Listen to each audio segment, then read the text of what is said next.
Native American tribes were a big part of the New World. Explorers like Apache de Vaca made friends with them, and others not so much.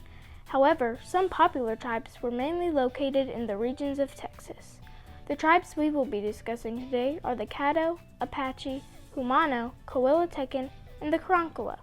Some vocabulary words that are important today are adaptations, nomadic, and sedentary. Adaptations are modifications that help you better survive in your environment. Nomadic means you travel and hunt for your food, and sedentary means you live in a permanent home and you can easily find your food. Now it's time to learn. Enjoy! First, we begin with the Caddo. They established permanent settlements in northeast Texas. This made them a sedentary tribe. They were very friendly and traded with Europeans, aka explorers from Spain, France, and England. They were located in the coastal plains near the piney woods. They built dwellings out of poles and grass. The Caddo used their resources to build a functional society, farm crops, and create a successful government system. They even allowed women to be equal to men. Sometimes they were even higher than men. Since it was a permanent settlement, they made a sort of town almost. Next, we have the Apache. They were always on the move and never established permanent settlements. They were nomads and were very unfriendly and aggressive. They were located in the Great Plains region of Texas. They used parts of the bisons as shelter for teepees and wickiups being a more permanent home.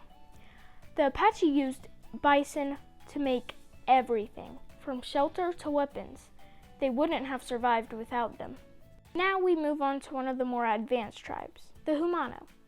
They were semi-sedentary because they traveled south along the Rio Grande to find food. They were somewhat friendly and traded with other groups. They were located in the mountains and basins near El Paso. They were very close to the Rio Grande. They built pueblos, a sort of house with multiple stories made out of hay and mud. The Humanos built the pueblos and created a sort of air conditioning system.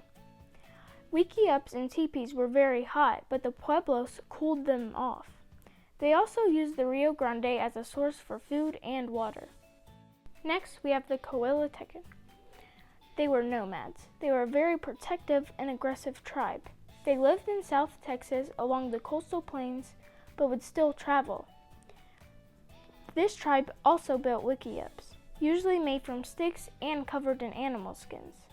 They discovered to make weapons from bones, such as knives and spears. The femur was very useful. Since this tribe was always getting kicked out of its area by other tribes, they were very protective. If you thought the Koala Tekken were aggressive, wait till you meet these guys. The karankawa were nomads. They were probably the most aggressive tribe and were very, very protective. Even just out of nowhere, they would skin people. The karankawa were located on the Gulf coastal plains. The karankawa built small huts as their shelter. As nomads, they didn't build anything too permanent. The huts were made out of willow stick. They made canoes from trees for transportation. As hunters, that was the fastest way for them to get around. Thanks for stopping by. I hope you enjoyed this little informational video. If you did, make sure to check out my other videos. Make sure to subscribe and hit that like button. Thank you. Truly, I really appreciate your support.